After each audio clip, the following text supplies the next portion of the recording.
I was born twice. The first time was on a world whose name no longer exists in any ledger that matters. The second time was in the cold between stars, when I learned that survival is not living, and living is not permitted to those without a place to stand. Before the war, before the fire, before the sky itself learned how to scream, my world was ordinary. That was its crime. It produced grain, water, bodies for the guard when the tithe ships came. It was not heroic. It was not holy. It was useful, and in the Imperium, usefulness is a temporary condition. My parents taught me the Emperor watched over us, that the Administratum counted every soul, because every soul mattered. They whispered these things at night, quietly, like prayers that might break if spoken too loudly. I believed them, because belief was cheaper than doubt and less painful than truth. When the refugees started arriving, we called them rumors at first. Ships limping in system with scorched hulls and screaming vox channels. Men and women whose eyes had learned to look past things that were still there. They spoke of greenskins, of the sky darkened by crude iron shapes, of cities trampled flat beneath laughing gods. The planetary governor assured us it was contained. The ecclesiarchy assured us it was a test of faith. The munitorum assured us the guard would arrive soon. Assurance is another word for delay. The night the sirens sounded, I was carrying water back to our hab. The ground shook, not like an earthquake, but like something large had placed its weight upon the world and decided to stay.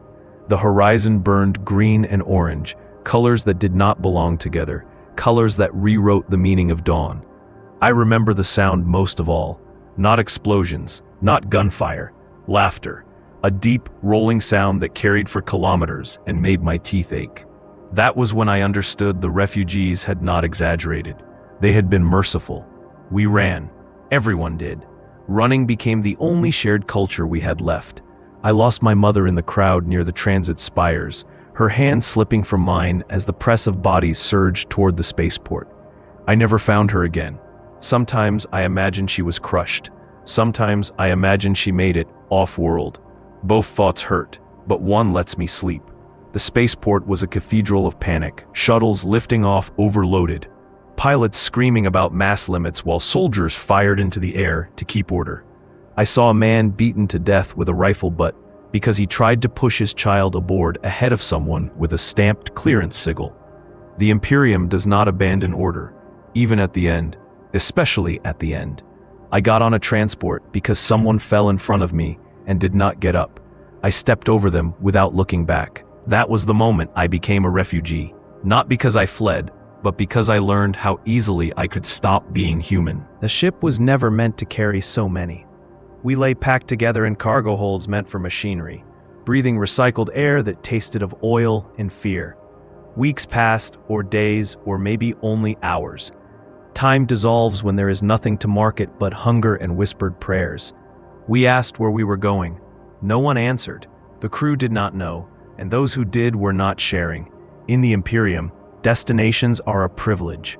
When we arrived, it was not salvation. It was processing. They lined us up beneath lumen strips that flickered like dying stars. Adepts in gray robes scanned us, tagged us, reduced us to numbers that could be moved between columns on a data slate. Families were separated with practiced efficiency. Protests were met with shock batons and the flat certainty that resistance wasted resources. A woman near me kept asking about her husband, and Arbites shot her in the face to quiet her. No one screamed after that. Screaming implies someone is listening. I was designated class tertius displaced, fit for labor, not fit for choice. They told us we were fortunate again. The Imperium in its mercy had found a use for us. I recognized the phrase. I had heard it before in different words, on a different world, spoken by men who never had to believe it themselves. They put me on a bulk hauler bound for a forge-adjacent system.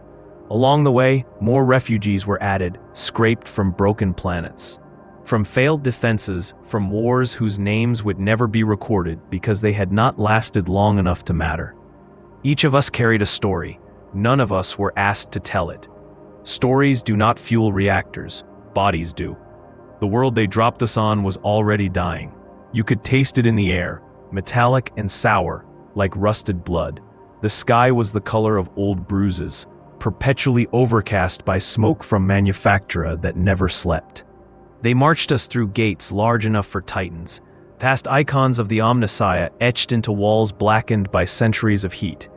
Somewhere deep beneath the surface, machines older than memory demanded constant feeding. We were the feed. I worked unloading scrap at first, then sorting, then refining. My hands learned new rhythms: lift, drag, cut, stack, again, again, again. Injuries were recorded, not treated. Deaths were logged, not mourned. When someone collapsed, the line closed around the gap they left, as if they had never been there. Efficiency is a kind of cruelty that pretends to be neutral. At night, if you can call it night when the sky never changes, I lay on a cot in a hab block shared with 100 others. We spoke quietly, trading fragments of who we had been. Farmers, clerks, teachers, children who had been something else only months ago. We spoke until one by one the memories became heavier than silence. That was another thing I learned as a refugee. Memory is a luxury. It costs more than it gives. The war found us again. It always does. Sirens howled. Defense lasers stitched red scars across the clouds. The overseers told us to keep working. Production quotas did not adjust for invasion. When the first shells hit the outer districts, the ground shook just like before, and I felt something inside me break cleanly instead of tearing. Relief, maybe. Fear is exhausting. Certainty is worse. They conscripted us en masse when the Skitarii lines began to thin. Gave us las guns with charge packs older than I was, armor that did not fit, orders that assumed we would not live long enough to need clarification. I fought because there was nowhere left to run. I watched people die who had survived 2 worlds already. Their luck finally expended in a corridor that would be washed clean and forgotten by morning. When the evacuation order came, it was partial, selective, strategic. I was wounded, shrapnel embedded in my thigh, infection already setting in. That should have disqualified me. Instead, it made me expendable enough to load first. A triage decision made by someone who would never remember my face. I limped aboard another ship, leaving behind a world that had never been mine to begin with.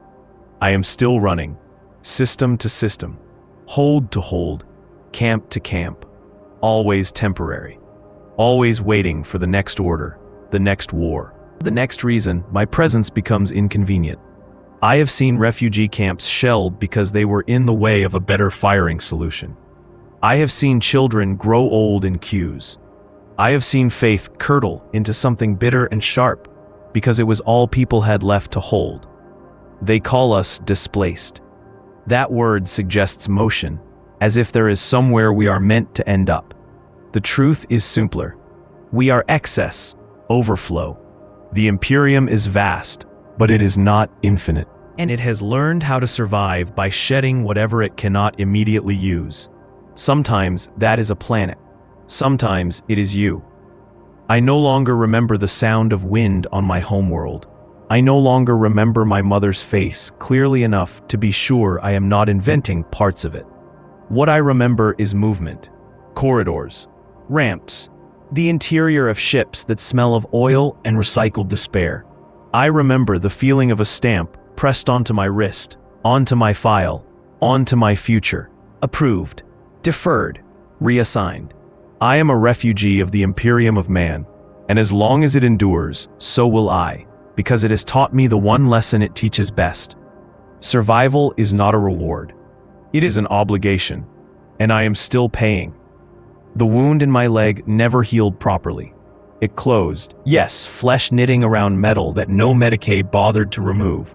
But it aches when the temperature drops or when the ship's Gellerfield hum changes pitch.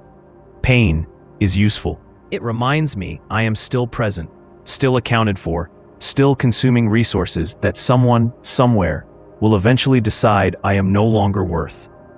The transport I was on became a drifting thing for a while, shuttled between war zones like a beggar passed between doors.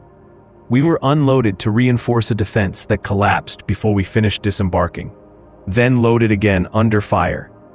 The dead left where they fell, because there was no time to be sentimental.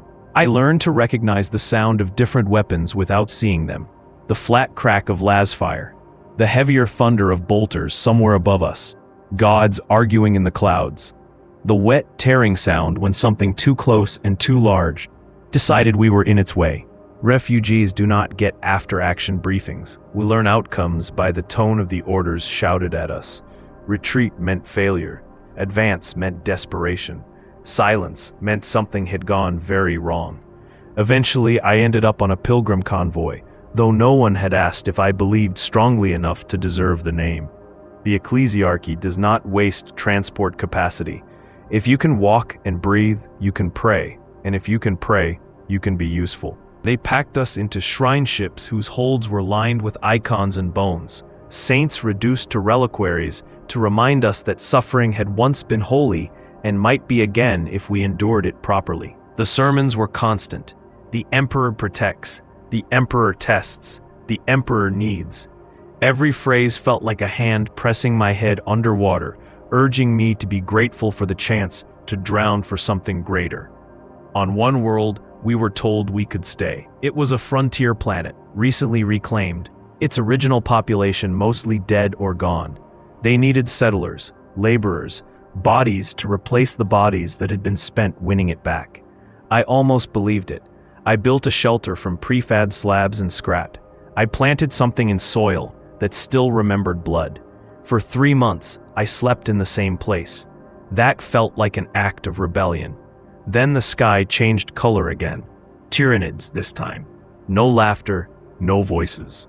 Just hunger given shape, an intelligence so vast it made individual fear feel obscene. The PDF broke within hours. The guard held longer, but holding only delays the inevitable. When the order to evacuate came, it was calm, measured, as if this had always been the plan. We burned what we could not take. We destroyed crops we had only just coaxed from the ground. I watched a man set fire to his own hab while his daughter cried and asked why. He told her it was so the monsters would not eat their home. He did not explain that homes do not matter once the monsters arrive. I did not make it onto the first wave of ships, or the second. By the third, the sky was full of spores and screaming. I hid in a drainage culvert with a dozen others, listening to the world be consumed layer by layer. When the noise stopped, there was nothing left to evacuate. We waited until silence became unbearable. Then crawled out into a landscape that no longer recognized us. I should have died there. We all should have. Instead, a Mechanicus retrieval vessel found us weeks later, scanning for anything organic that could still be repurposed. They took us aboard without speaking, sealed us into containment holds, and logged us as salvage. I did not mind. Salvage implies value after destruction. It was almost flattering. They brought us to a station at the edge of nowhere, a place that existed to redirect the flow of human debris from one crisis to the next. Here, I learned what it truly meant to be a refugee. Not someone fleeing a single war, but someone permanently unmoored, stripped of context, drifting between the Imperium's needs like a particle caught in an endless current. We were assigned numbers that replaced our previous numbers because the old ones no longer corresponded to any active record. My past was officially erased. I felt lighter afterward, like losing a limb you had already stopped feeling. There are places refugees go that do not appear on maps, holds beneath hive cities where overflow populations are stacked until disease or conscription thins them.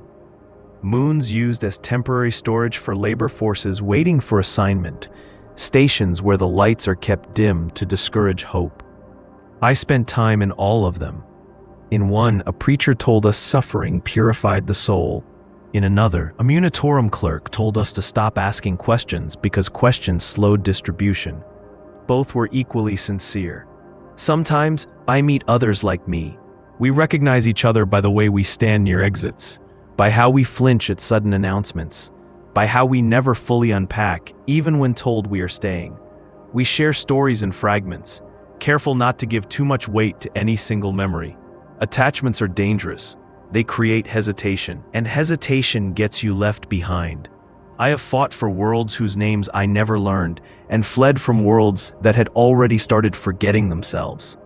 I have buried people in soil that would be bombarded flat a week later. I have prayed to the Emperor not for salvation, but for administrative invisibility, the small mercy of not being noticed long enough to survive another day. If you ask me now where I am from, I would not know how to answer. The place of my birth is Ash. The places I lived afterward were never mine. I belong to corridors, to transit points, to the long moments of waiting between orders. I belong to the sound of engines spooling up and the dread that comes with them slowing down again. This is the brutal life of a refugee in the Imperium of man. Not the moment of flight, not the scream of invasion, but the endless aftermath. The grinding certainty that there will always be another war, another displacement, another justification for why you must move on while others remain behind. Heroes get statues, martyrs get names, we get reassigned. I am still alive. That is not a victory. It is simply what has happened so far. So far, that is the phrase everything reduces to eventually. Not hope, not faith, not endurance, just so far. A thin line scratched into the wall of time, marking where you have not yet been erased. I stopped counting years after the third evacuation. Calendars lose meaning when you cross too many systems, when warp travel stretches moments into eternities and compresses decades into the space between heartbeats. My body aged anyway. Refugee bodies always do. Harder, faster, like the Imperium is impatient for us to be finished with ourselves. My hair went gray in patches. My hands grew thick with old scars that never quite faded. Each one a small record of a place that no longer wanted me. There was a camp once, on a dust-choked moon orbiting a dead gas giant, where I stayed long enough to almost believe I might die there of something ordinary. Hunger, sickness, age. We lived in stacked habs made from ship containers welded together, rust bleeding through Imperial Aquilas like infection. The sky was always the same dull brown, the kind of color that feels like an accusation. Every morning, loudspeakers crackled to life with the same announcement: remain calm. Further instructions pending. The Emperor watches. Every evening, fewer voices answered roll call. I worked sorting the newly arrived. That was my punishment or my reward.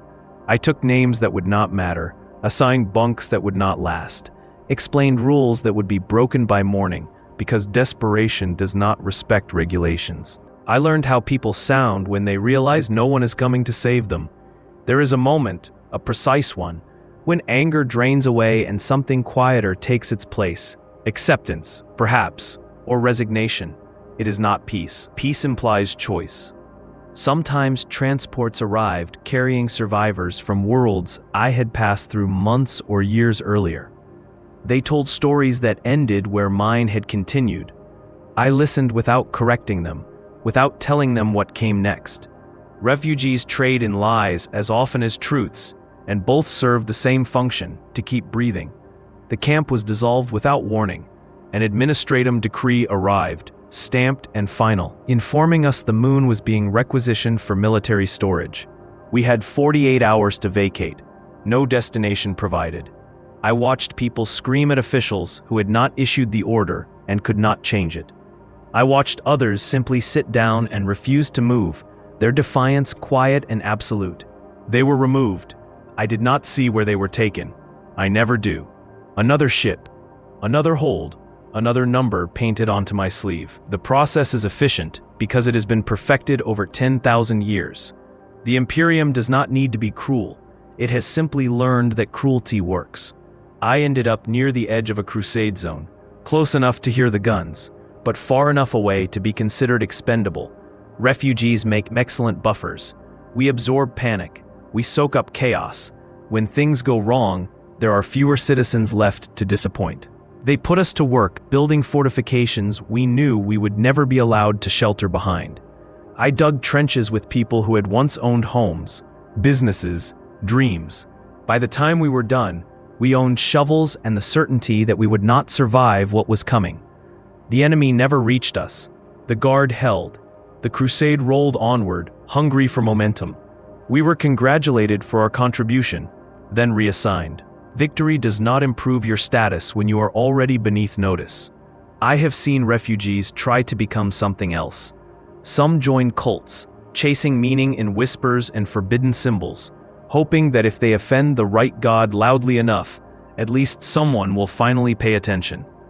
Others throw themselves into faith with a desperation that borders on violence, policing belief in others because doubt feels contagious.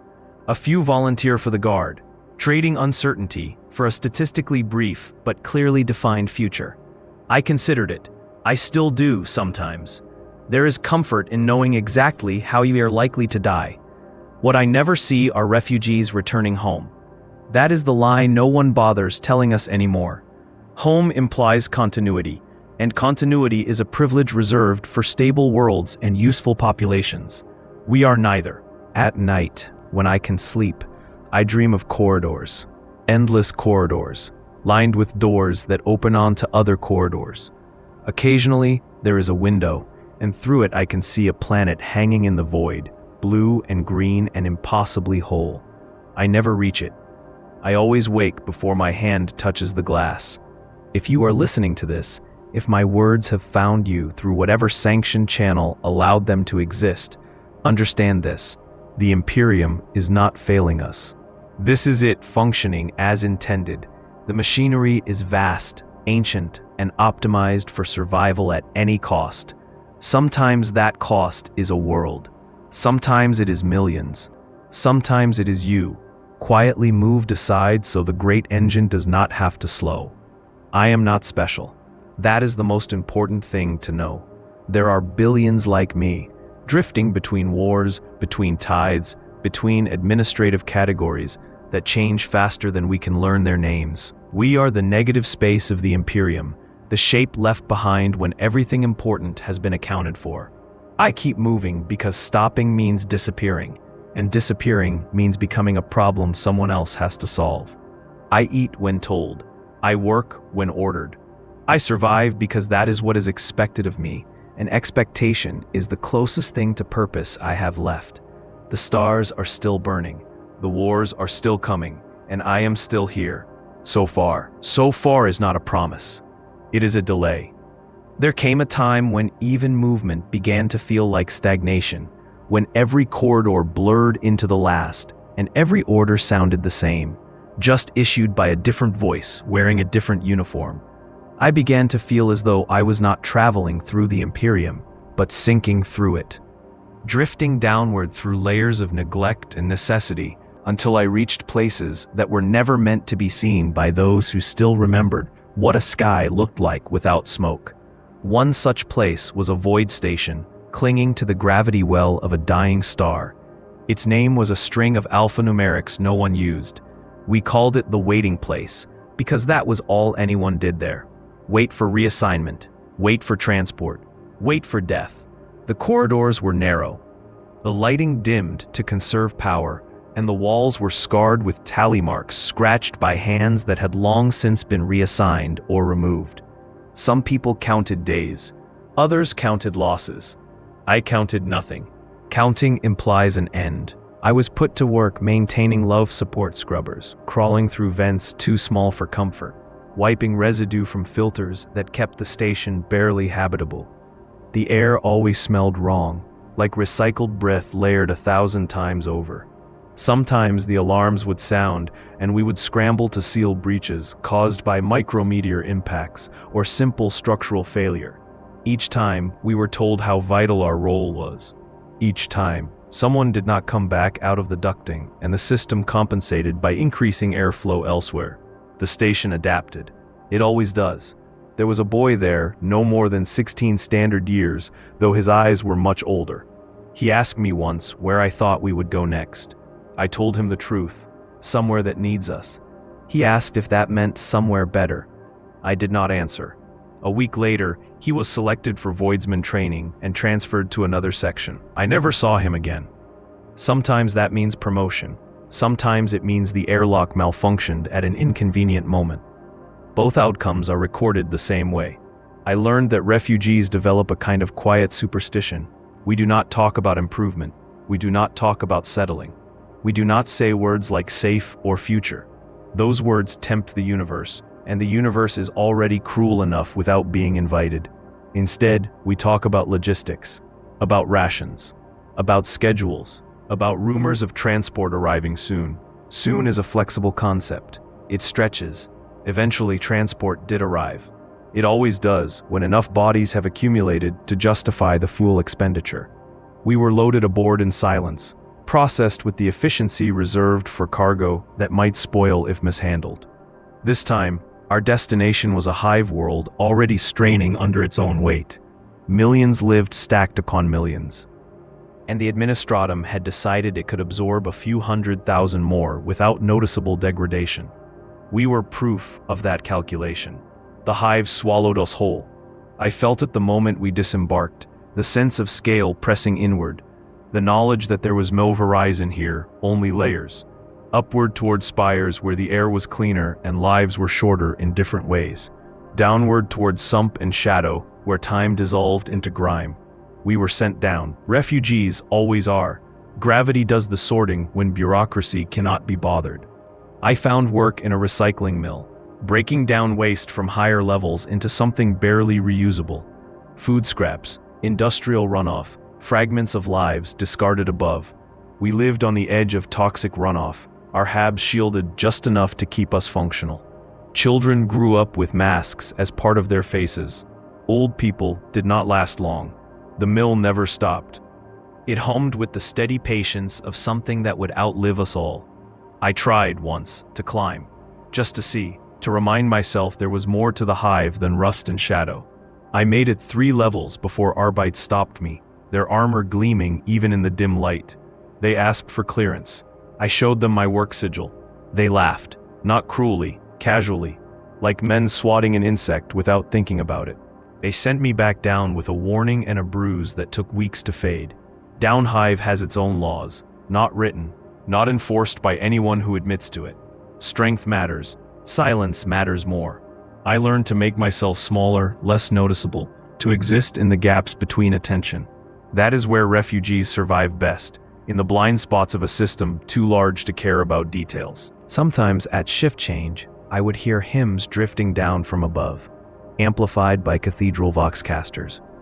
Praises to the Emperor, sung by voices that had never known displacement, that had never felt the ground vanish beneath them overnight. The sound echoed strangely in the lower levels, distorted, stretched, until it became something mournful and hollow. I listened anyway. Habit is hard to kill. Years passed, or something like years. My body slowed. My leg worsened. I began to feel tired in a way that sleep does not fix. That scared me more than any invasion siren ever had. Tired people get overlooked. Overlooked people get forgotten. Forgotten people stop being reassigned. Then the hive shook. Not invasion. Not at first. Structural failure. A collapse in the mid-levels triggered a chain reaction, entire hab stacks folding into themselves like rotting teeth. The screams traveled downward faster than the debris. Emergency orders flooded the Vox. Evacuation of lower sectors. Refugee sectors first. It was almost considerate. We ran again. Of course we did. Running is what I know best. Through corridors choked with dust and panic. Through doors that jammed and stairwells that became slaughterhouses of falling bodies. I helped someone up and was dragged down myself. I remember thinking, as the darkness closed in, that this was an appropriate end, crushed by the weight of a world that had never noticed me. I woke in a Medicaid bay, tagged and bandaged, listed as recoverable. The collapse had not reached us fully. Enough people survived to justify rescue. We were loaded onto transports and sent away from the hive before anyone had time to decide where to put us next. As the ship lifted, I caught a glimpse of the hive through a viewport. Smoke rising, lights flickering, life continuing, indifferent to the thousands displaced yet again. I felt nothing. That frightened me more than grief ever had. I am still moving, still cataloged, still useful enough to keep. My name has changed twice since then, adjusted to fit new records. I answer to it anyway. Names matter little when you are property. I am a refugee of Warhammer's grim future, where there is only war and everything else is collateral. I do not expect this to end. I do not expect release. I do not expect mercy. I expect another order, another ship, another place that will not be mine. And until that order comes, until the moment the Imperium finally decides I am no longer worth the effort, I will do what I have always done. I will survive. So far stretches, thins, frays, but it does not break. Not yet. The transport that carried us away from the collapsing hive did not slow once it cleared atmosphere. No ceremony, no pause to count the dead properly. We were strapped into crash wagging meant for soldiers, listening to the groan of metal as the ship burned hard toward the void. Someone near me laughed, a dry, cracked sound that startled even them. It was not joy. It was the release of pressure, like steam escaping a fracture before the boiler explodes. None of us joined in. Laughter feels dangerous when you are not sure what it might summon.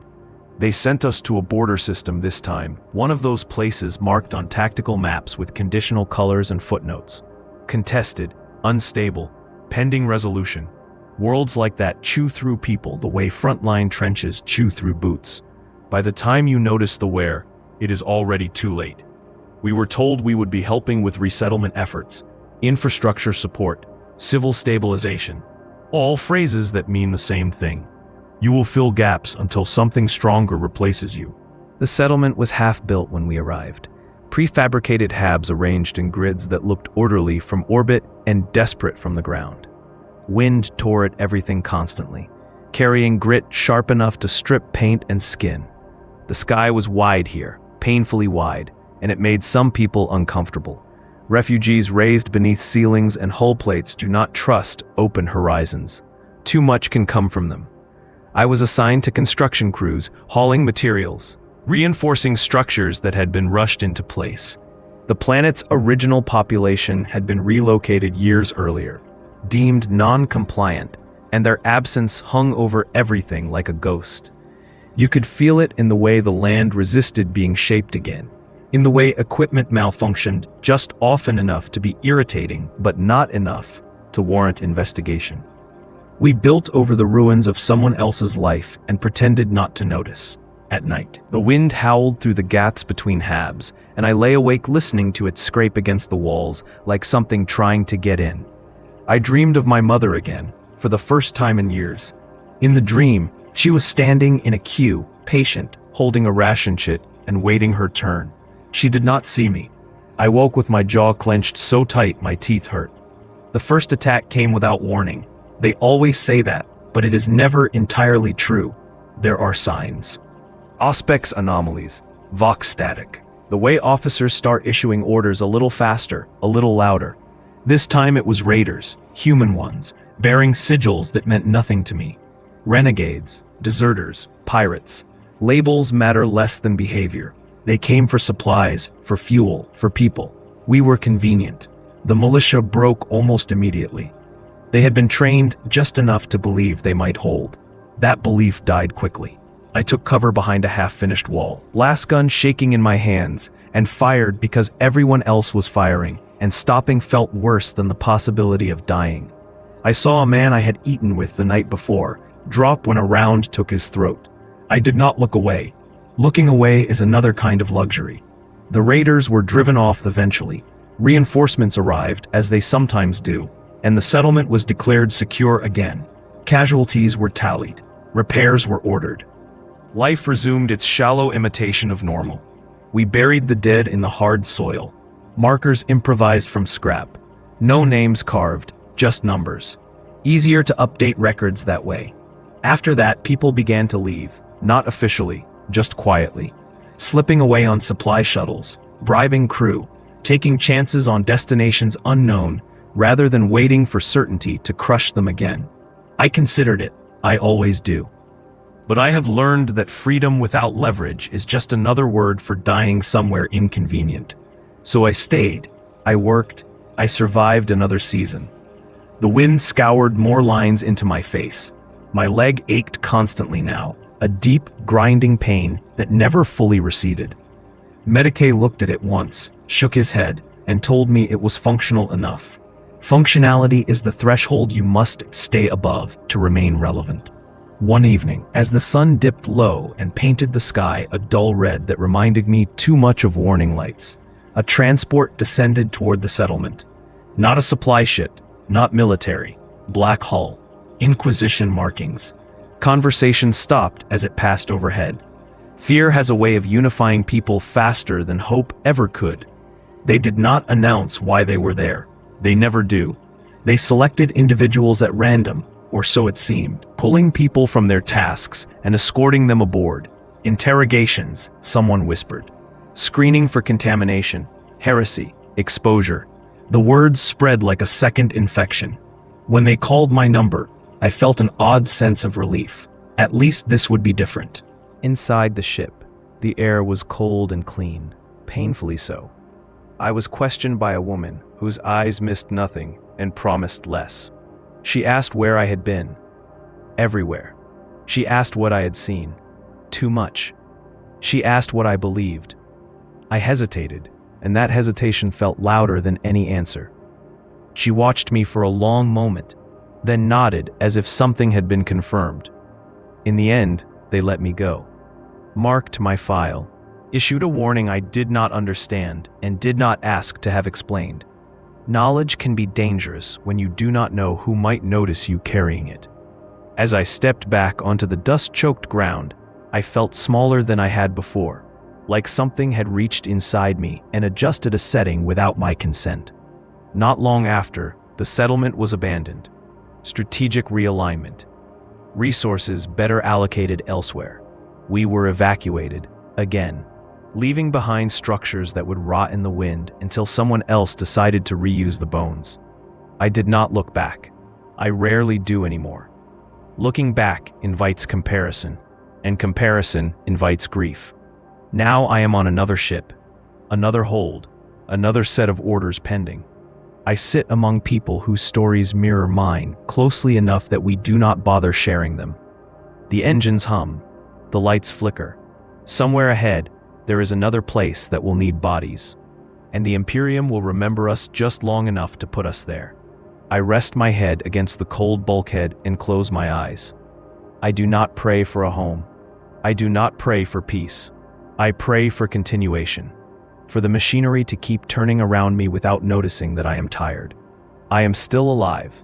So far keeps happening, like an echo that refuses to fade. The ship carries us through the warp in uneasy silence. No hymns this time. No sermons piped through the vox to remind us why suffering is virtuous. Just the low, constant vibration of engines straining against unreality, and the occasional shudder that ripples through the deck plates when something outside brushes too close to the Geller field. I have learned not to imagine what that something might be. Imagination is dangerous in transit. It gives shapes to things that are better left formless. We are herded out only when the jump is complete, blinking under lumen strips that feel too bright after weeks of dimness. Another processing station. Another place built not to house people, but to move them efficiently from one decision to the next. I recognize the smell immediately. Disinfectant layered over old fear. Metal polished just enough to hide the corrosion beneath. We line up automatically. No one has to tell us how anymore. This time, the world is classified as a sanctuary. The word feels obscene as soon as I hear it. Sanctuary implies safety, permanence, an end to flight.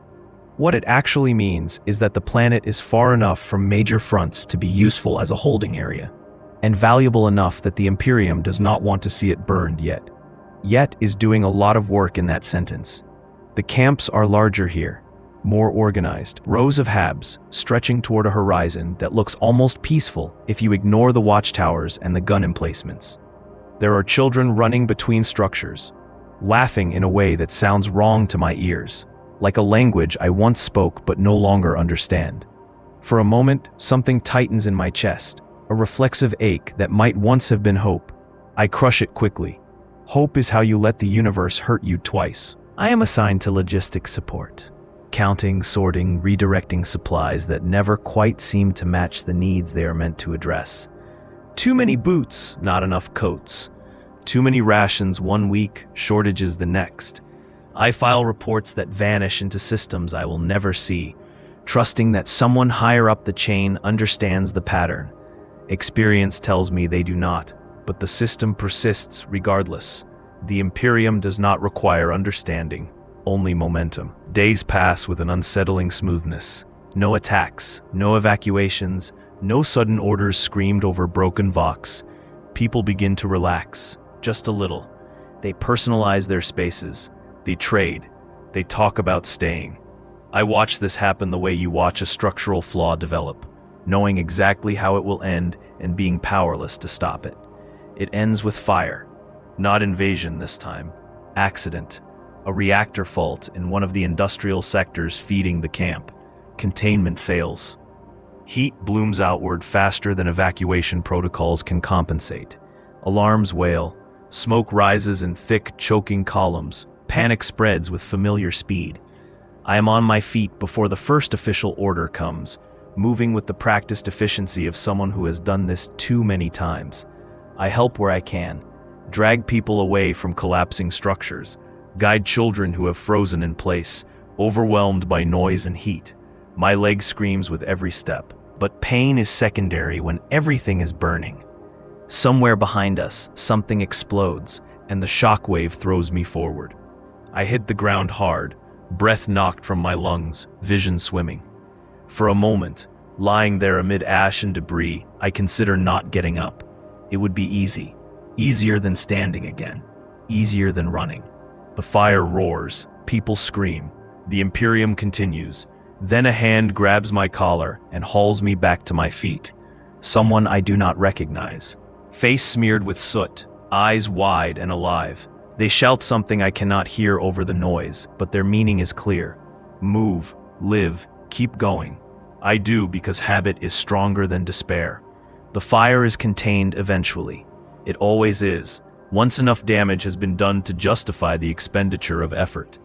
Casualty numbers are revised upwards several times before settling on a figure that can be reported without causing administrative inconvenience.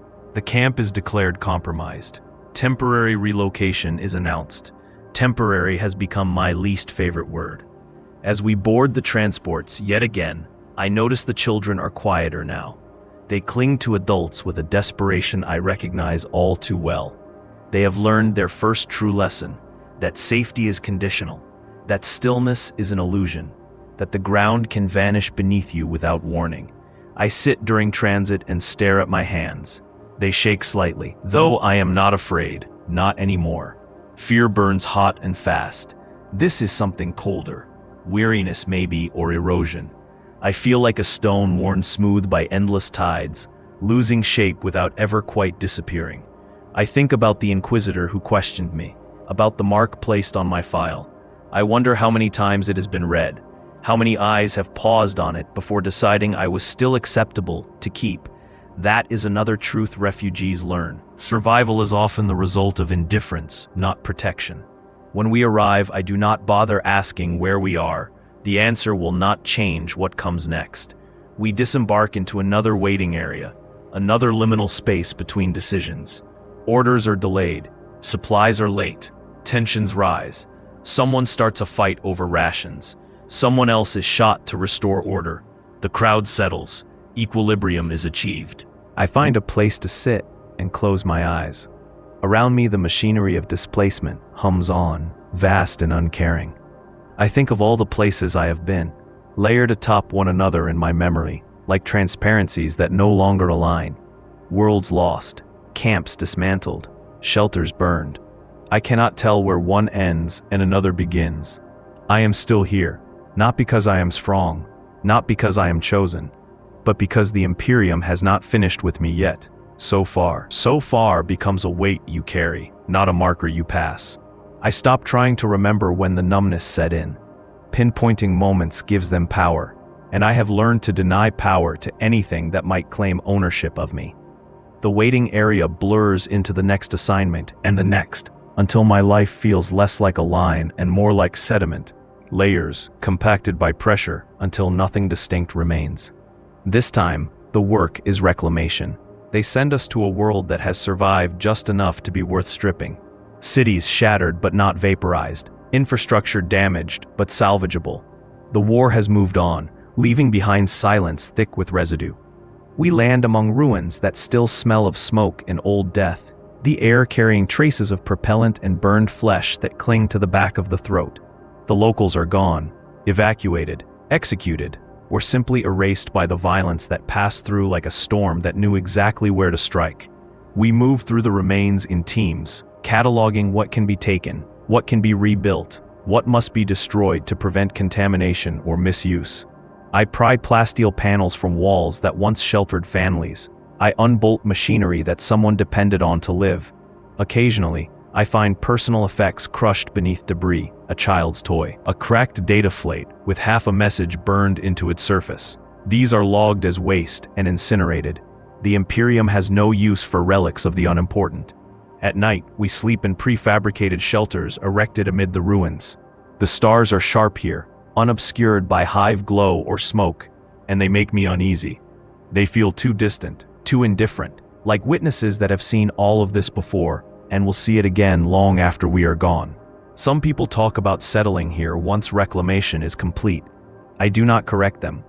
Everyone deserves a final illusion. The world does not stay quiet. It never does. Something stirs beneath the surface. Something missed during initial sweeps or deliberately ignored because acknowledging it would have delayed deployment. A buried war machine. A dormant horror. The specifics hardly matter anymore.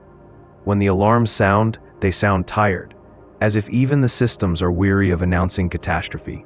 We are ordered to hold positions we cannot defend, to protect assets that are already compromised. I take cover behind a collapsed hab wall and fire into smoke without seeing targets, feeling recoil travel up my arm like a dull reminder that I still occupy space.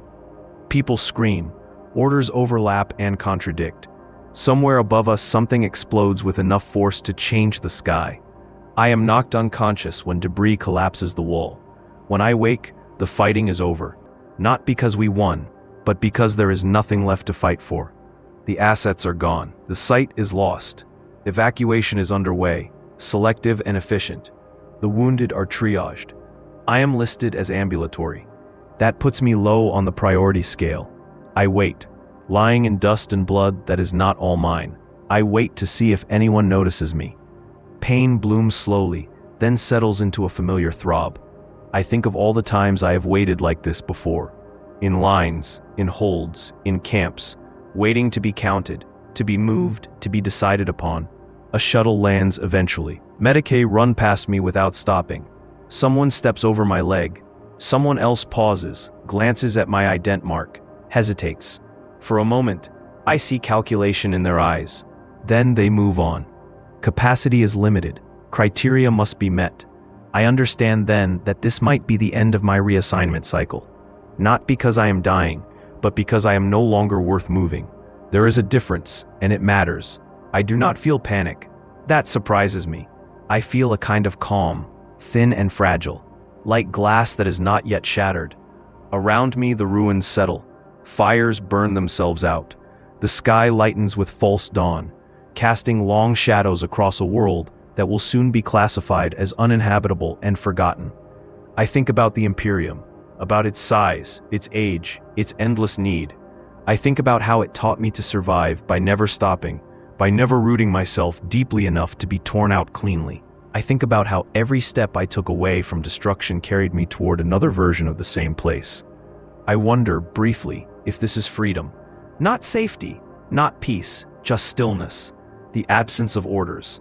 The thought passes without ceremony. The shuttle lifts, carrying those who qualified. The noise fades. Silence rushes in to fill the space it leaves behind. I am alone, finally, in a way I have not been since my first world burned. I lie there and listen to my own breathing. Each breath feels heavier than the last. My vision narrows, the edges darkening. I think of my name, the first one, the one my mother gave me. It feels strange in my mind, like a word from a dead language. If this is where it ends, then this is where it ends. Not in glory, not in defiance, just finished. But the Imperium is nothing if not persistent. I hear engines again, smaller this time, a salvage crew, combing the ruins for anything still useful. They find me where I lie, scan me, debate briefly. One of them shrugs, another nods. I am loaded onto a stretcher, like a piece of equipment that might still function with enough effort. As the shit lifts, I stare up at the sky through a cracked viewport. The stars blur into streaks of light as we leave the world behind. Another planet reduced to a footnote. Another cycle completed. I close my eyes. I am still alive. Not because I deserve it. Not because it means anything. But because, even now, even here, the Imperium has found one last use for me. So far. So far stops meaning anything to me after that. The salvage ship delivers me to a place without a name. A station that exists only as an intake and an output. A mouth that swallows the broken and exhales whatever usefulness can still be extracted. I heal enough to stand, enough to work, enough to be counted again. No one asks what I have seen. No one cares where I have been. My past has finally been worn smooth enough to fit the system without resistance. They assign me a role that does not move. That is how I know it is ending. I maintain a transit gate on the edge of a shipping corridor that never sleeps. Refugees pass through every cycle. Thousands, tens of thousands. Faces hollowed by loss I recognize instantly. I watch them arrive wide-eyed and afraid, and I watch them leave quieter, already learning the first lesson. I do not speak to them unless ordered. I do not offer comfort. Comfort implies a future. I know better. Time passes in a way that feels different now. Slower, thicker. My body continues to fail in small, uninteresting ways. My leg stiffens. My hands shake. My vision blurs around the edges. Medicaid mark it as degradation consistent with service. No corrective action recommended. I am still functional. That is enough. One day, a child looks at me while waiting in line and asks if this place is safe. I do not answer immediately. I look at the transit gate, at the endless movement of bodies, at the way the Imperium eats its own dead and calls it efficiency. I think about my mother, about my first world, about all the places I have survived that did not survive me. Then I tell the truth. I tell them it is temporary. They nod as if they understand, and that is the moment I know they are going to make it. Not because they are strong, but because they have already learned what I took a lifetime to accept. Nothing is permanent. Not worlds, not safety, not suffering, not even me. Eventually, my ident mark fails to scan properly. A clerical error, flagged too late to matter. My reassignment order never arrives. I am still here, but no longer expected. The work continues without me. Someone younger takes my place, someone with more time left to spend. I sit near the gate and watch the flow of refugees pass until my eyes can no longer track individual faces. They blur together, a single endless procession moving forward because stopping is not permitted. When my breathing becomes difficult, no alarm sounds, no order is issued. I simply sit, and then I do not. The Imperium does not notice when I am gone. It does not need to.